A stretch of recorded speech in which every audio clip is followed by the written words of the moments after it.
You're probably here because you've heard the story. The one about the Navy SEAL Admiral and the single dad who said 2 words that changed everything.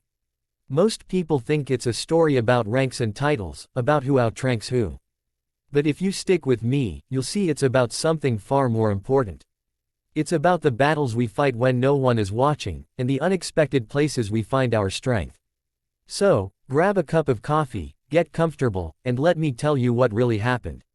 And if this story resonates with you, maybe consider subscribing. We're all about celebrating the quiet heroes here.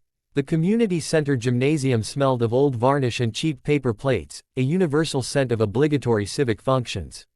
Mark adjusted the collar of his one good button-down shirt, feeling the familiar knot of social anxiety tighten in his stomach.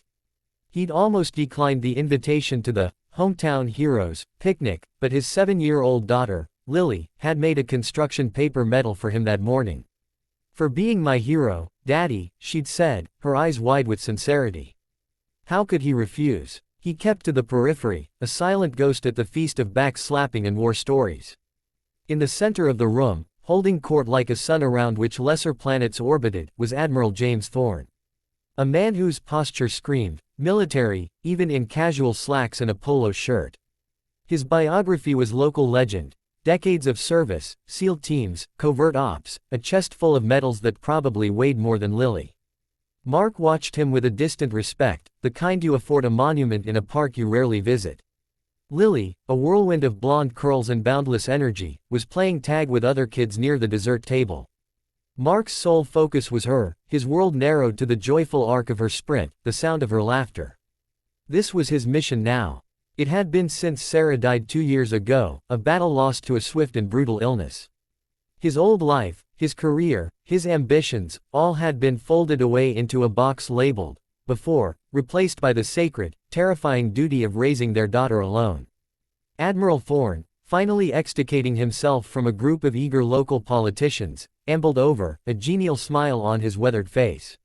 He grabbed a plastic cup of lemonade and stood next to Mark, following his gaze to Lily. "She's a firecracker," the Admiral observed, his voice a low, gravelly rumble. "The best," Mark replied, a simple, undeniable truth. "Got kids of my own," Thorne said, a note of paternal pride creeping in. "Grown now. You miss the chaos when it's gone." He took a sip of his lemonade and eyed Mark with a friendly, assessing look. "So, son, I've been shaking hands all afternoon. What's your story? You look like you've carried a pack or two. Let me guess, Master Chief. Maybe a senior chief." It was a standard joke from a man at the top of his world, a gentle way to include a quiet stranger in the fraternity of service. He was expecting a sheepish denial, just a civilian, reply, a shared chuckle. Mark finally turned from watching Lily and met the Admiral's gaze.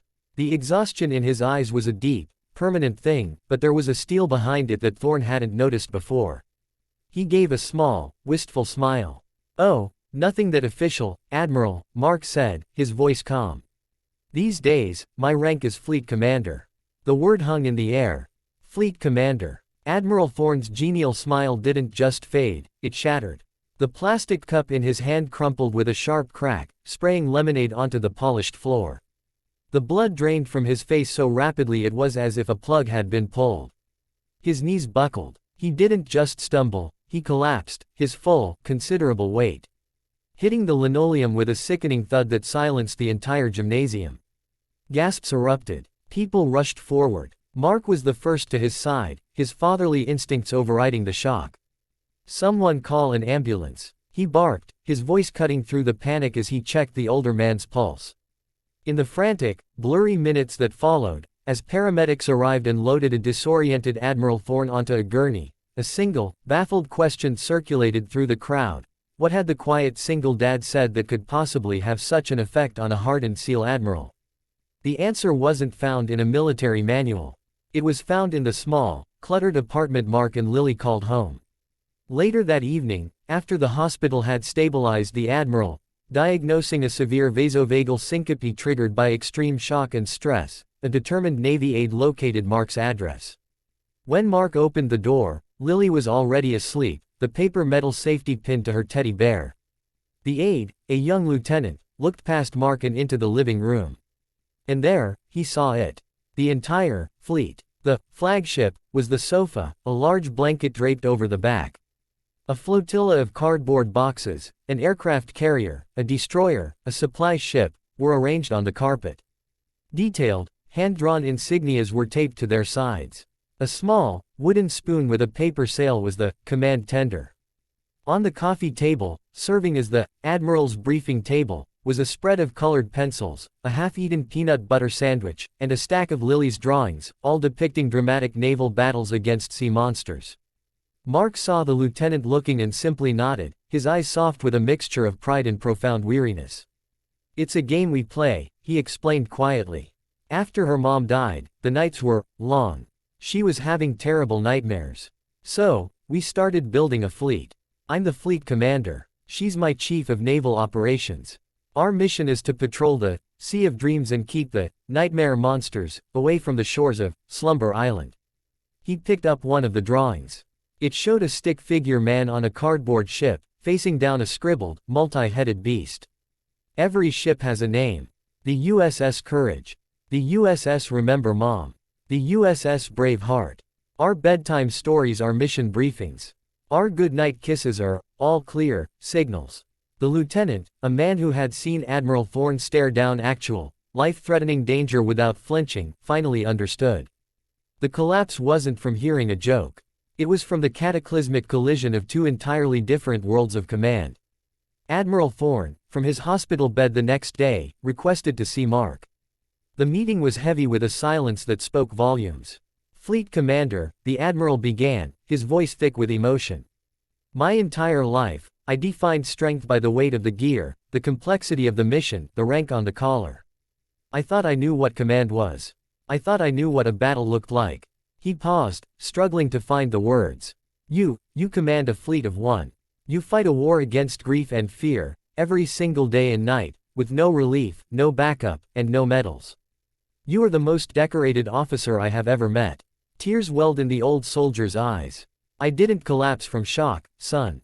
I collapsed from the sheer, humbling force of realizing that while I was off playing soldier, true heroes like you were on the front lines of the only war that truly matters, the war for a child's heart." From that day, an unlikely friendship was forged. Admiral Thorne, a man who had struggled to connect with his own children during his long absences, found a new purpose. He became a surrogate grandfather to Lily, his mission briefings, now consisting of elaborate, G-rated stories of his own naval adventures.